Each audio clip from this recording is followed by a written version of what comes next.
Welcome to Wisdom of the Way with me, Sai, a podcast to inspire, enliven, and explore Camino wisdom and life wisdom.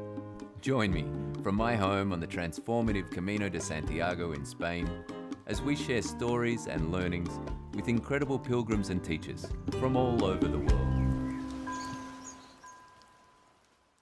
Hola, Sai here, Simon, and welcome to this podcast, Wisdom of the Way, the first episode. Very happy to be bringing this to you. Offer this, what has been really a vision for many years, many a conversation, and already many a recorded interview with people on their journeys. So most of the time, this podcast will be coming to you from the Camino de Santiago, where I spend time serving and accompanying people on their journeys and really meet the world, an incredible array of individuals making journeys, big worldly journeys, big inner journeys, and it's fascinating. So I'm super excited to be able to share some of these meetings with people, with you.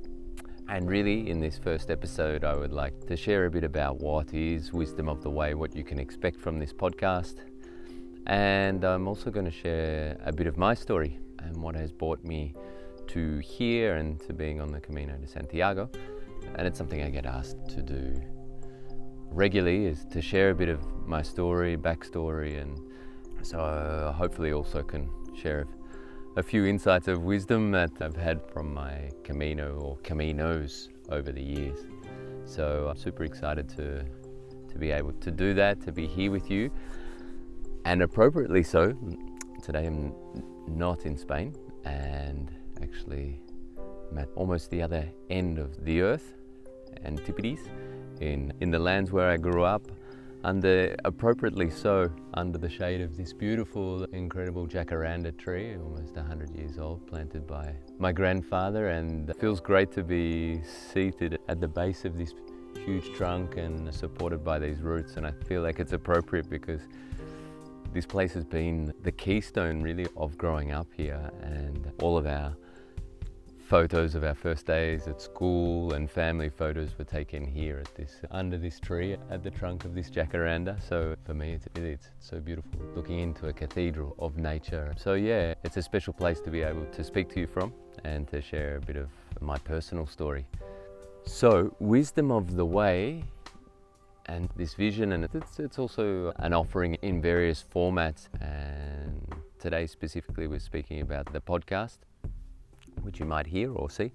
Really the purpose of the podcast is to meet with and share stories and insights from and learnings from people who have been taking journeys, taking the Camino de Santiago, big outer journeys and big inner journeys. And most of those interviews that we'll be sharing with you will be taking place in the Camino de Santiago in Spain. And for those of you who are not aware, the Camino de Santiago is a pilgrimage route. It's, well, now a very famous, very powerful journey that many take. It is a Christian pilgrimage. It has been a Christian pilgrimage, but prior to that it was a pagan pilgrimage, and Druids and alchemists and many others took this journey over thousands of years from their homes, as always, to the end of the world known as Finisterre or Fin Tierra, and they would follow the way of the stars. The way of the stars being del Camino de las Estrellas. Today, what we have in Santiago de Compostela is, Santiago means St. James, and Compostela, Campo de Estrella, means the field of stars. So what we know of that famous city is, which is often the end of the pilgrimage for many people, or the physical end for many people, for those who don't continue on to Finisterre and the end of the world, to the coast, that this city, Santiago de Compostela, really means St. James of the Field of Stars. And so there's a lot of symbolism, and there's a lot of, it's incredibly rich, the story of pre-Christian pilgrimage.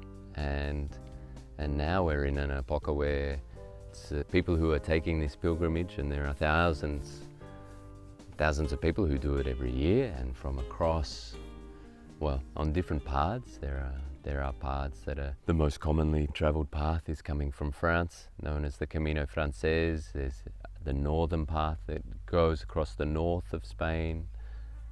Between those two is the Primitivo. Then there's a couple of paths coming up from Portugal, the Portuguese way. There's others coming from the south of Spain in the Via Plata, and there's some other caminos that are less known as well, which would be nice to be able to, in time, share a little bit more with you about these different caminos, because they all of them, each of them are incredibly rich journeys, and they're never the same, even if one has walked them various times, but they all offer different aspects to the journey. And so a lot of these interviews that I'm going to be sharing with you are with people that I do meet along the Camino de Santiago, people making their journeys.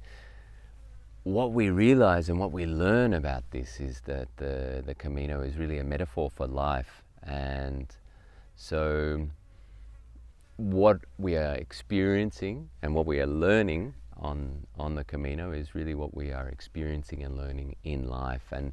And those revelations or insights or wisdoms are really relevant for living. And I think this is what is beautiful. The beautiful offering of walking the Camino de Santiago is it's not just an isolated experience that happens in life, or doesn't have to be.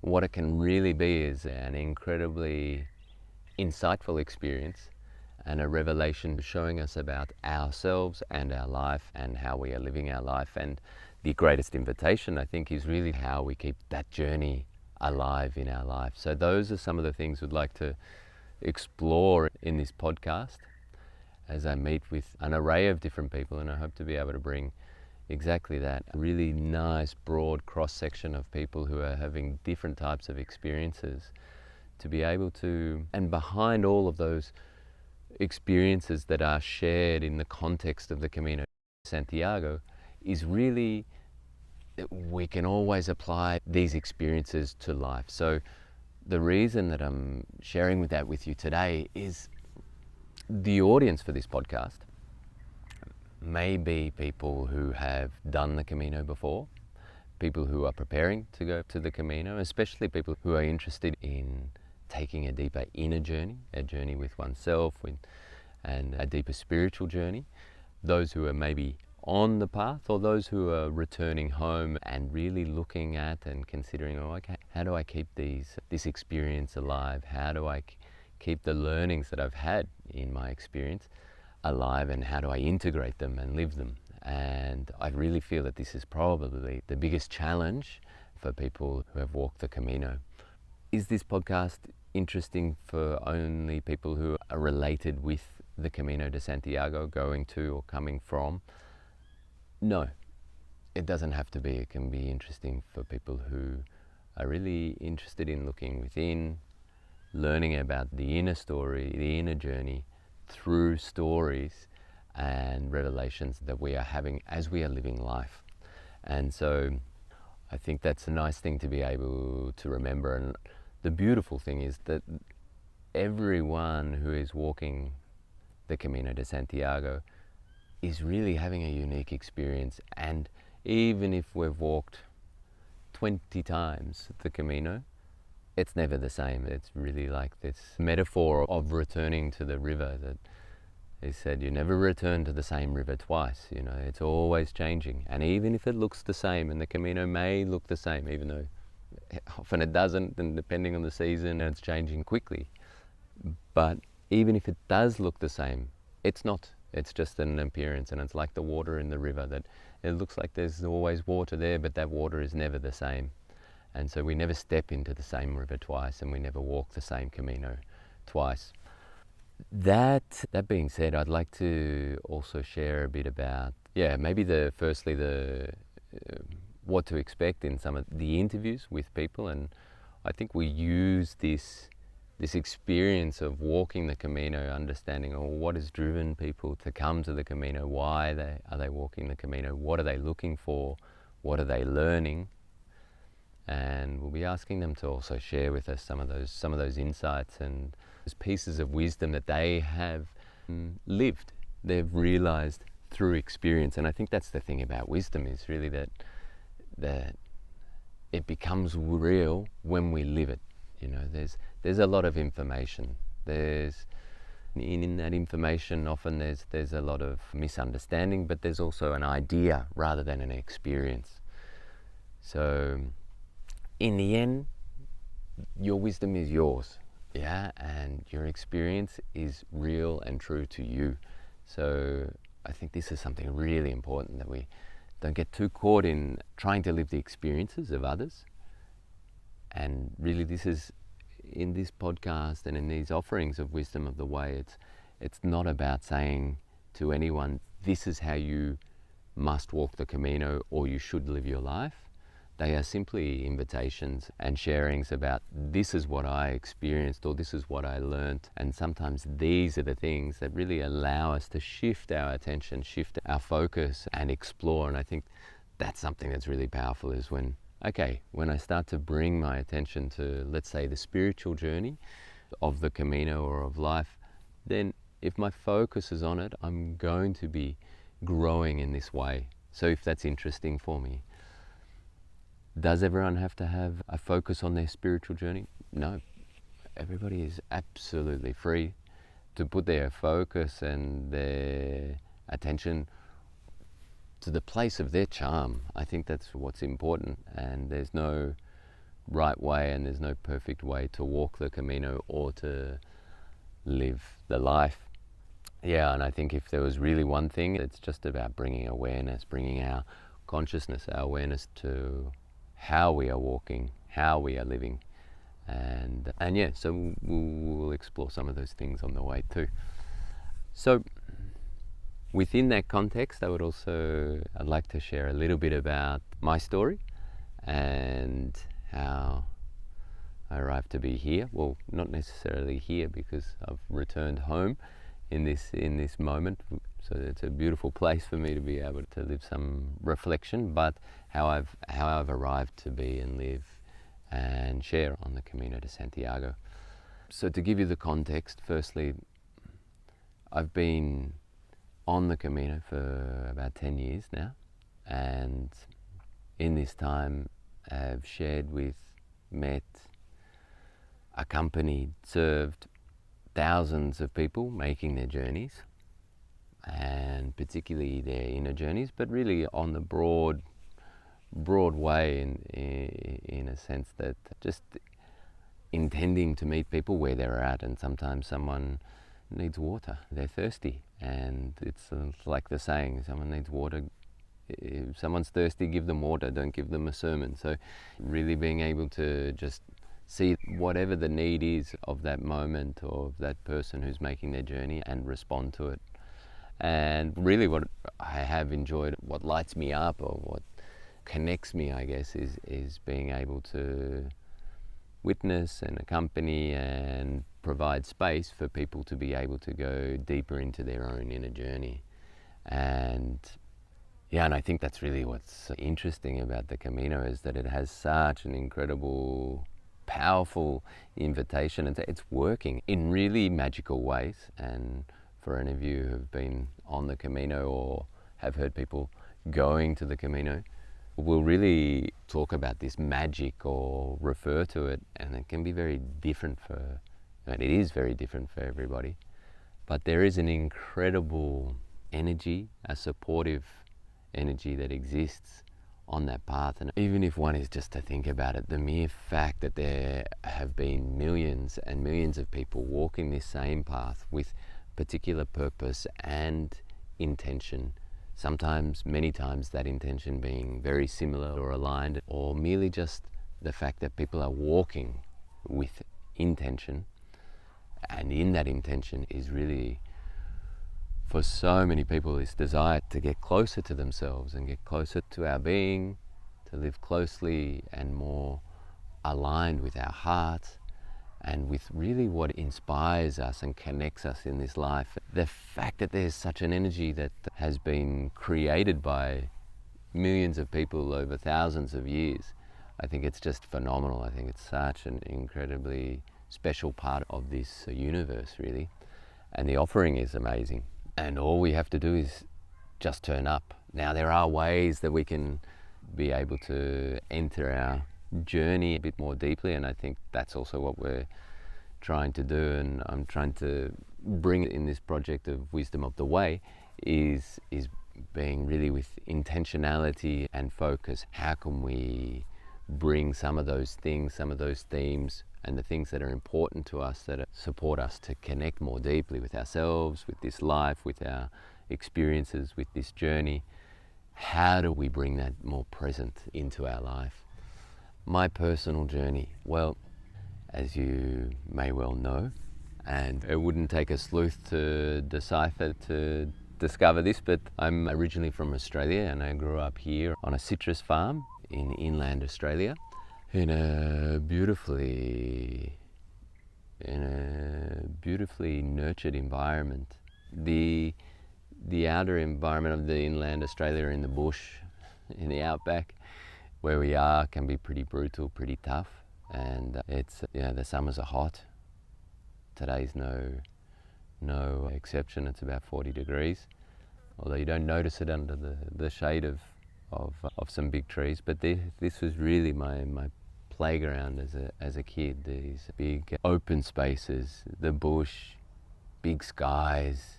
I guess it can be a pretty tough, harsh environment, especially if we're not too familiar with it. Water can be scarce. Been in a wet spell recently, and there's lots of water around, and the rivers are full, and it's amazing. But there were many years also growing up where it was incredibly dry, and so growing up in that environment with a lot of space and a lot of time on my own, infinite space to really wander, and physically, but also just with myself. I think for me it created this, firstly, a sense of feeling calm and comfortable of being on my own, the curiosity of the world and the natural world, and also the comfortability and confidence of just being in the nature. And growing up sleeping under the stars and wasn't uncommon for me, and so it's something that definitely left a big imprint on my approach to life and the world. So I feel so blessed, so incredibly fortunate to grow up in this environment and with an incredibly loving family, and it was really such a strong foundation to go into the world. I had schooling here, and then I had schooling in a boarding school in a Jesuit school in Melbourne, and then I started my career, we could say.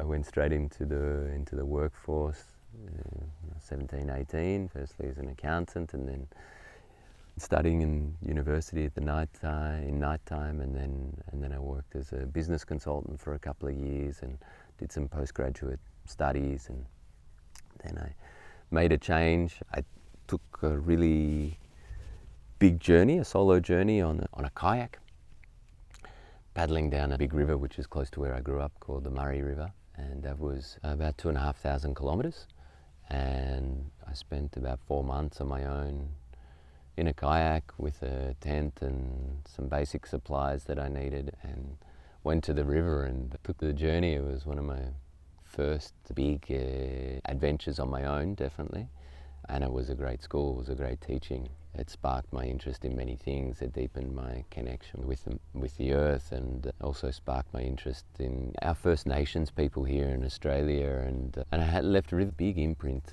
on my approach to life and my relationship with myself.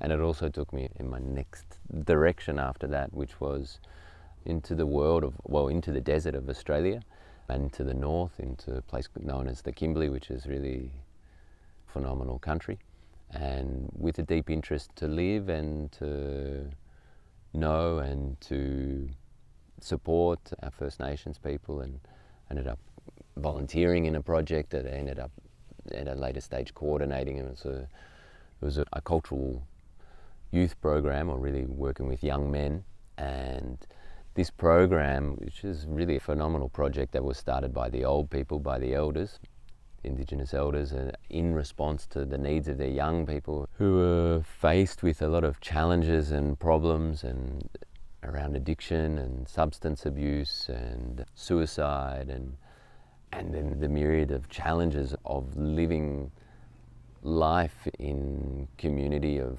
overcrowding and lack of opportunity and education and working opportunities and meaningful opportunities and just a lot of dysfunction. And I spent 3 years living in the desert, living with such beautiful people who really became family. They were incredibly open and trusting, and we took many journeys. Wow, it was like a lifetime in a few years. It was at times pretty intense, but they were big adventures, huge adventures, and with the young men who were just great and, you know, obviously with a lot of challenges. But so I was so impressed by the resilience of these young men and the openness, the intelligence, the humour, the meaning, and it was beautiful to be a part of and to witness the old people teaching their young people about who they were and where they come from and their responsibilities, and teaching them in language and teaching them the medicines of the land and the ways to look after country, and really these ways of looking after country, looking after themselves and nurturing and healing through country. And it really shifted my perception and my understanding of, and I could just value a completely different system, I guess, a completely different educational system. Like even just thinking about it, so many incredible memories, funny things, challenging moments, incredible insights, incredible wisdom, you know, from our First Nations people. And I remember one of the first things when I arrived and someone said to me, Garia, which was like a white person, Garia, just sit down and shut the F up. And it was the greatest piece of advice that someone gave me, because I realized in my educational system I'd really been groomed to solve problems, be impressive, learn how to present myself, speak and things like this. And someone was saying, just shut up, sit down, shut up and listen. And without a doubt, I learned a lot more because of that. And there was an incredible just complexity in the society and how things functioned, and nothing was for no reason. Everything had an incredible meaning. Yeah, so I was blessed with this experience for a few years, and really, and in that time I studied also like a Masters of International Development, and in that time, and really how that led me to my next experience was my world was spending time with these young men, supporting them to take interest in their own story. And this approach by the old people was really a way of that they could see that their young people could heal. And how could they heal? They had to know themselves, to know where they were from, to know and to foster this strong sense of identity, and through that self-respect, self-confidence, and to be able to go into the world knowing who you are. And I think this is so important. It's not just for our First Nations people, it's for everyone, it's for myself. And knowing who we are is such a powerful and important way to be able to go into the world, to know and to choose the direction and design the life and choose the path that is there for us to walk and to live. I really realise how fortunate I've been to be, and again, shaped by these experiences. And where it led me from there was that I realized, look, I know all of these stories about I've worked with pretty intimately with 4 or 5 different language groups or nations or tribes over a huge area. And I thought, well, I know a lot about their stories, but I don't know anything about my story. I don't know. Yeah, I know that my roots are from Ireland, but apart from that, I don't really know who I am. And so it led me on a journey. And in that time of my time in the desert coming to a close, I was filled with a vision to obviously go to and be in the lands of and know where I was from and know my old people. This dream to connect my grandfather's country with my father's country here in Australia. And I had this wild dream to ride a motorbike on vegetable oil from Ireland to Australia. I thought, why not? The life's to be lived, it's a big adventure, and there's only one way to know is to try it. And so I went to India. We found a motorbike, a diesel motorbike, so we started converting it to vegetable oil, and yeah, it was incredible. I had this huge tank that was like part diesel and part vegetable oil, and it made this noise, tuck, tuck, tuck, tuck. It was like a tractor. But I had some problems. I couldn't register it, and I had this experience where to test it, I had to go out at 4 in the morning in Mumbai and see how it was and if it would work. And the whole situation, because I couldn't register, challenging, and so it started to stress me out. And I could see myself like, oh, here I'm putting all of my money in this dream, and the idea of this dream is to set me free, but I'm feeling more enslaved by my dream free. I just had to leave it, so I left the bike. I lost the bike, I lost some money. At that stage I lost my dream, which was probably what hurt more than anything after a couple of years of working towards this. But I think there's a treasure in everything. It's hard to see that definitely at that time I couldn't see it. But what I've learned over the years and through lots of different experiences is to learn to trust in these moments when something's not working out. There's a reason for it. There's absolutely a reason for it. And there's always a treasure. There's always a piece of gold in what we might call the unfortunate or the non-desirable. And that's the key, is to try and find that piece of treasure, which at that time, which is about 10 years ago, I wasn't so clued into that, and I wasn't aware of it, and I wasn't able to find that treasure until some time later. But it did take me to India, and in that experience of going to India, I had some other encounters that really opened me to another world, and a world of energy, and initially in the world of yoga and meditation. And that's not what I went to India for, I thought. But these were the treasures from my proposed dream.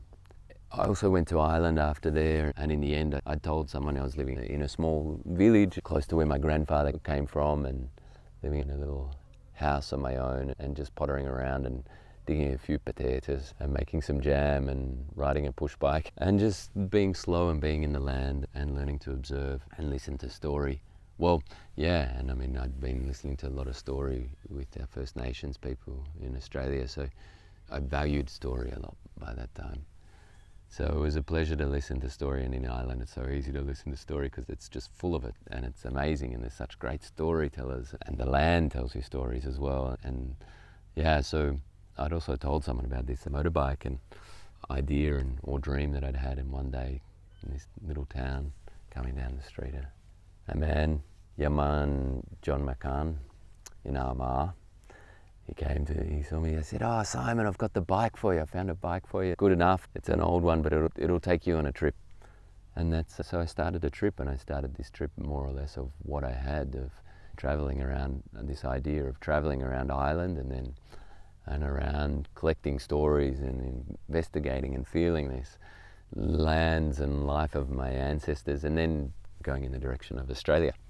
I didn't make it to Australia, but I had a great time. I spent the next 2 years on the motorbike. I got off sometimes, of course. At the start, I made this trip from Ireland, then over to England, then over to mainland Europe. And at that time, I met up with my mother, and I walked my first Camino with my mum from Saint-Jean-Pied-de-Port in France. And then we had a good 5-6 weeks together. It was a great experience. I guess what was so powerful about my first Camino experience is it was the opportunity to really take a journey with my mum and meet her in a different way and outside of the house and outside of our roles, and be able to enjoy that and see that and celebrate her, and also appreciate the challenges for her or the vulnerabilities. They weren't physical challenges because I could hardly keep up with her.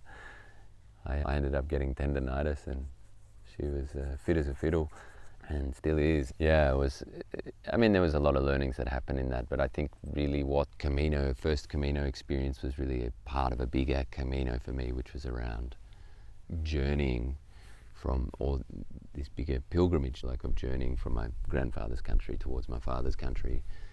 As I mentioned, spending a couple of years on the motorbike. So walked this experience with my mum. It was incredible. And I got back on the motorbike and continued this journey and travelled through Europe and through the Balkans and down through Greece to Turkey. I arrived to the border of Iran, and then I couldn't enter because of the papers for my motorbike. I had some ideas of switching the motorbike for a horse, and a few different really inspired adventures actually, and hopefully one day can still do that.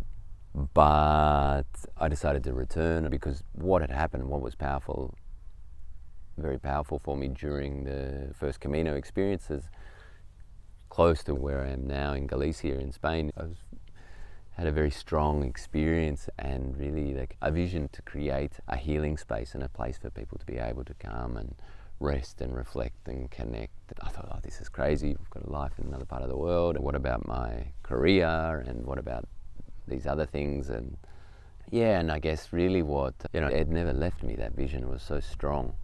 And so about a year later, when I was on the bike and I couldn't go further than Iran, I decided to go back to Spain and check this place, check this vision. And when I got there, it was, of course, all throughout these journeys, I'm sleeping outside and I'm camping. I think in 2 years I might have stayed in 5 hostels, in Istanbul and in Barcelona and Athens and somewhere else. But so generally I was sleeping outside, I was sleeping in people's homes and people who would welcome me into wherever, and what turned out to be, I don't know, probably 60 different countries through Europe and then Africa. So basically I went back to Galicia and to the Camino, but it was winter time, and so it was very cold to be sleeping outside. Snow and rain and things like that. So I went to the south of Spain and then spent some time there and thought, oh well, Africa's close and it's still a bit cold. I wouldn't mind getting some warmth into the bones. And so I continued in the motorbike the north of Africa, and then thought, oh, this is interesting, and went down a bit further, and then I went to Mauritania, then I went to Senegal, and then I went to Gambia and Guinea and Guinea-Bissau, and continued. So I had another year in Africa, and that was an incredible school. Really being on the road, being with people. I learned a lot about trust, learned a lot about how to read people. Yeah, and I learned a lot about fear also. And how easy it is. We all have fear. We know what fear is intimately, all of us. And how easy it is to project our fears on others as well. And a classic example of that is that, people would say, oh, you can't go there, you shouldn't go there, for example. You shouldn't go to Africa, it's a terrible place, or it's a dangerous place, and to be traveling out there on your own and sleeping outside. And I had these almost really comical experiences where people people were saying that, okay, no, don't go to Mauritania, they're very extreme, they're very fundamentalist. I went there, they're amazing. They said, no, don't go to Senegal, they're black. I went to Senegal, they're amazing. They said, no, don't go to Gambia, they're Christian. They're fantastic. They said, no, don't go to Guinea, they're Muslim. Amazing. And it continued into every country. So that was one of the real teachings of just, it's not to ignore what people have to say, but to be able to hold it in a particular perception and really understand what is speaking and where people are speaking from. It's more interesting than what sometimes people were saying is where is it coming from? And fear is really interesting like that. It's like, if we're able to see that, okay, I'm acting from fear, that's fine. It's not a problem, and it's a really normal thing and something that we all know of and we all do. But the real trick is, I feel, the real gift is to be able to say, okay, I'm acting from fear, I'm thinking from fear, I'm speaking from fear, and that's okay, but just to be able to hold it from there.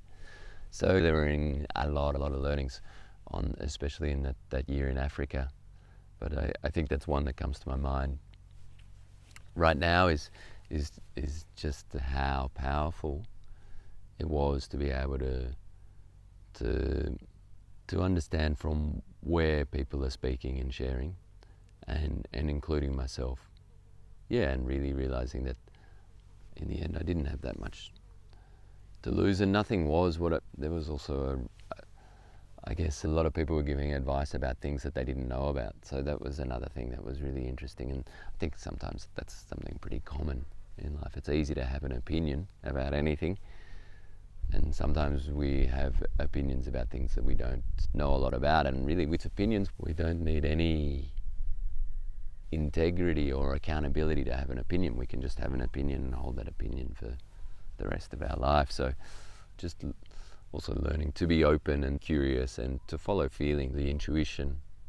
Another thing I think in all of these travels that was really interesting and powerful was the learning to make decisions based upon what really was relevant and closer to the moment. So I realized that it was very easy to have ideas about something that I didn't know about and make decisions about that based upon something I had no idea about. Whereas as I got closer to a place, what I understood, what I felt became more relevant. The information, the people I met became more relevant. So someone who might be telling me about a place or what to do or not to do, who was closer to there, often had more relevant information than someone who was, let's say, in Europe who'd never been there, just as an example. That's another chapter. But basically, during all of this time, I held this vision of this healing space on the Camino de Santiago, and I just knew that I had to go back and check it. And that's eventually what happened. So from Western Africa, from Cote d'Ivoire or from Ghana, I sold my bike, which it had somehow traveled 80,000 kilometers over a couple of years without too many problems from that little village in Northern Ireland. Incredible. Who could have imagined? And I went back to the Camino and thought, I just need to check this possibility. I need to know. It doesn't matter if this comes, this healing space, but I need to live without that doubt of what if, I should have, I could have. So I did, and I returned, and eventually that's another story about the actual space, which is quite a long one for maybe another day. But essentially I met incredible people in Galicia, local people, and they were like angels. And the place that I had in my vision, in my dream, didn't turn out to be available. Still, let's see. But all the signs were there. So I really had to learn to listen to the signs. And I think that was such a big test, because there was a lot of fear of, well, maybe if it's not coming, then maybe it's not meant to be. How long do I wait here? Why isn't it coming? Seems so right. But then in this time, let's say this waiting, while I was living in Sarria on the Camino de Santiago, and I'd met these wonderful people, and I was starting to get involved in local things and growing a lot of vegetables in different places and learning about the local culture, the Celtic culture, life on this context that holds it there in Galicia, building and being blessed with beautiful relationships, and just such a deep appreciation for Galicia and the Galician people and this ancient Celtic culture in Spain, which surprisingly or not surprisingly at all, I really felt at home. And I have this Celtic blood myself, and I wouldn't be surprised if originally that's where some of my ancestors came from, Galicia. But there was a feeling, a knowing, and a sense of home. And I arrived, I couldn't speak any language, I couldn't speak any Galician, any Spanish, and I couldn't even ask where the toilet was or to go to the toilet. So I started at zero, but it felt right. I felt at home. And I spent a good year trying to see what was possible and to find a place to be able to create a healing space.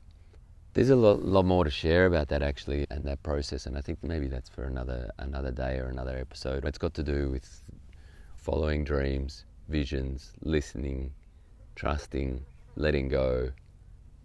A whole range of things that were really fundamental to coming to here today. Fundamental to essentially what has been the creation of a healing space and a place for people to be able to meet and to gather and to go deeper on their journeys, which has existed for many years now, and thousands of people have benefited from that offering, which is beautiful. It's so beautiful, actually. So incredibly beautiful, and it's been an incredible co-creation of thousands of people creating this space with this intention to serve other people on their journey, other pilgrims on their journey.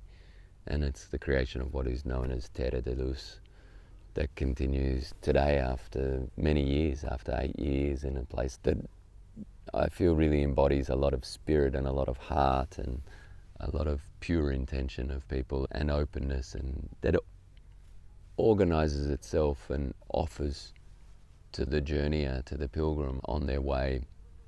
And it's also beautiful because it runs on the contributions that people leave, on donations, and people are free to contribute how and if they want, and if they don't, they're free. It's absolutely how it works and should work and will always work. I think that's the key thing, is that it does work. Yeah, and I think really when we focus on serving, focus on connection and the purposefulness of what we're doing, then the other things and life itself organizes itself around it. Terra de Luz has been an incredible example of that. There's lots to share about next chapter, maybe the last 8 years on the Camino, and I can't believe I haven't even got to that, but I think that will be for another section. My throat's a bit croaky and I feel like it's been a lot. I think also in these interviews what I've been asking people is also a bit about sharing a few pieces of wisdom and advice they might have for other people coming to the Camino and walking and taking these journeys and these inner journeys. So pilgrims of the Camino, pilgrims of life. And I think I've probably shared a few things. But in the context of coming to the Camino, someone was to ask me what's a few pieces of advice. It's hard to choose one, to be honest. But I think one of the things I'd say is just to remember that this outer journey is a vehicle for the inner journey. So everything that is happening outside is really an invitation to go deeper within and to connect with ourselves and to be able to use whatever the circumstance, whatever the situation, whether it's a beautiful euphoric moment and connection with somebody or with self or with nature, with land, or a moment that's a real challenge, that's really hard, that it's not that we don't want to be in, that we want to get out of, that feels like it really sucks, that feels like I've had to go backwards, whether it's physically or metaphorically, to use those moments to deepen the relationship with ourselves. So what I mean by that is to be able to really understand, well, what is the opportunity of this moment? Okay, after I get some perspective of it, and it's like, and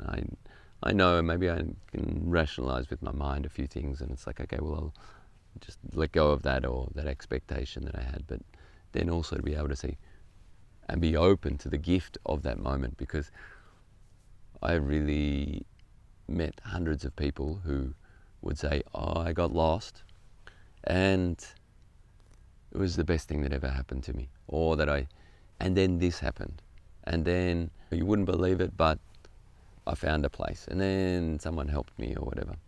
And I have many experiences of this in Terra de Luz, and I'm thinking of one where this is years ago, and a guy was coming past. It was a hot afternoon in the summer, and he said to me, got to the door, and he asked, how far is it to this village, to Samos? And I was like, 7 kilometers. He goes, it's on a day where there's two different paths, and he thought it was on the other path, and he was like, can't believe it, I've taken the wrong way again. And I was being probably a bit facetious or a bit of a smart ass, but I just said, don't worry mate, there's no such thing as the wrong way. So come in, get you a cold drink and have a rest, and we'll sort it out. So I was getting some water, and I could hear his accent. It was obviously Australian and a really strong accent. And I went to get him some cold water, and I came over and sat with him. Where are you from? And he was like, from Cairns. Cairns was like thousands of kilometres away in Australia from where I'm from or in other places that I'd lived. I sat down, I was looking at him, and I said to him, I'm pretty sure we had a beer together in Melbourne like 20 years ago. And then we realised who each other was, and He's like, oh, Crackers. And that was my nickname at that time. And we had a good chuckle and spent some time, and actually had a podcaster. And he was doing on the Camino, and his name's Brendan. And the name of the podcast is, or was maybe actually, Project Camino. And so we did an interview and spent some time, and he was climbing up an old ladder going up to a place where I was sleeping in the barn afterwards, and the ladder broke and they came crashing down and injured his back. He had a bit of pain for a little while, and that was the end of that part of that walk for him. He was okay, he was fine. But it was just these kind of experiences that, he was lost. He'd gone the wrong way. And aside from falling off the ladder, it was a beautiful experience. We had such a great time together. It was a nice connection. It was great to be able to be there, not only for somebody, but somebody I knew. Also take him to where he needed to go afterwards as well. But really, everything has a purpose, everything has a treasure. So that would be one very long piece of advice. And I think really being able just to go openly, curiously, and with a lot of space and a lot of time to be able to adapt, respond, stop, slow down. Yeah, I think this is really important, and something that I see daily is just the level of intensity that so many people are running on the Camino, and people are walking, they're working really. Like they're still in a mindset which is very normal, but sometimes without the observation and the awareness that they actually have some choice around it, and there are infinite ways to be able to walk the Camino, to be able to live our lives. And I think that's really what becomes very powerful when we realize that. It opens up.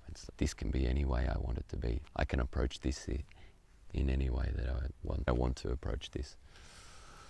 Choice is really infinite in many ways, and so often we have choice in many places where we don't feel or think that we do. So, that's where I'm going to leave it for our first episode of the podcast. Next episode, I'm going to be with somebody. So too, the episodes after that. Anyway, I just wanted to really give you, thanks for listening, for sticking with it. But I just wanted to give a bit of backstory, a bit of an understanding, so you know a bit of who I am and really where I've come from, I guess. But also the purpose of this podcast, and more than anything, I'd love for you to really reach out, ask questions and make suggestions, and I'm really open to connecting with you and to hearing what it is that you would like to, and what you feel that would be valuable in deepening your journey with yourself, your Camino with yourself, and whether it's in a self or a spiritual aspect of the Camino, just in a greater level of knowing and living your experience, your life. Yeah, so many blessings and beautiful journeys for you on the inner and the outer world, and the outer Camino, and blessings to your path. Muchas gracias for tuning in. wisdomoftheway.com is where you can sign up for our newsletter for transformative walking retreats, courses, and free practices. Also, please leave a review and share this podcast with your friends so that we can bring you more stories of these inspiring Caminos. Many blessings for your inner and outer journey.